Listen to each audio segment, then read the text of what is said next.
আসসালামু আলাইকুম সবাইকে। আশা করি আপনারা অনেক ভালো আছেন এবং কি ভালোর দলেই আছেন। আপনাদের দোয়া ও ভালোবাসায় আমিও ভালো আছি এবং কি ভালোর দলেই আছি। আপনাদের সামনে এ আপনাদের সামনে সেই আমাদের আগের দিনের জিশান ভাইয়ের দ্বিতীয় ঘটনার ২৬ নাম্বার পর্বটি নিয়ে চলে আসলাম। দ্বিতীয় ঘটনার ২৬ নাম্বার পর্বটি নিয়ে চলে আসলাম। আপনাদের দোয়া ও ভালোবাসায় আমিও ভালো আছি এবং কি ভালোর দলেই আছি।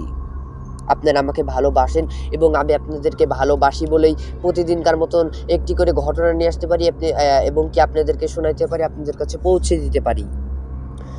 প্রতিদিনকার মতন আপনাদের সামনে একটি করে ঘটনা নিয়ে আসতে